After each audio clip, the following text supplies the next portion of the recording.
ከ40 ዓመታት የምድረ በዳ ቆይታ በኋላ የእስራኤል ሕዝብ በኢያሱ መሪነት ወደ ተስፋይቱ ምድር ለመግባት በመቅረብ ላይ ናቸው።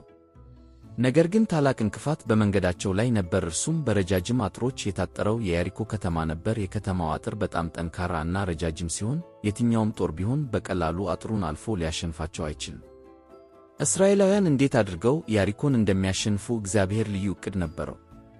እግዚአብሔር ለኢያሱ ወታደሮች በየቀኑ አንድ ጊዜ ለ6 ቀናት ከተማዋን ይዙሩ ብሎ አዘዘው። 7ም ካህናት 7 ቀንደ መለከት በታቦቱ ፊት ይሸከሙ አለው። ከዚያም በሰባተኛው ቀን ከተማዋን 7 ጊዜ እንዲዞሩ አዘዘው። ከሰባተኛው ዙር በኋላ በኢያሱ መሪነት ካህናቱ መለከታቸውን እንዲነፉ ሕዝቡም በሚችሉት ኃይላቸው ሁሉ እንዲጮኹ አዘዘው።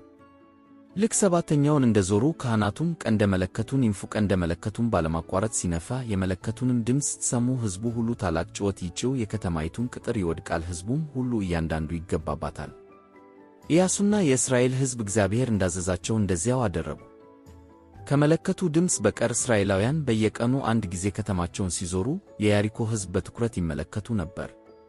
እስራኤላውያን በሚያደርጉት ያልተለመደ የጦር ዕቅድ የኢያሪኮ ሕዝብ ግራ ይጋቡና ይደነቁ ነበር። በመጨረሻም በሰባተኛው ቀን እስራኤላውያን በጠዋት ተነስተው ከተማዋን አንድ ጊዜ ብቻ ሳይሆን 7 ጊዜ ዞሩ። እያንዳንዱ ሰው ቀጥሎ የሚሆነውን ነገር ይጠባበቅ ነበር። በመጨረሻም ኢያሱ ምልክቱን ሲሰጥ ካህናቱ መለከታቸውን ነፉ፣ ሕዝቡም በሚችሉትን ያክል ጮኹ።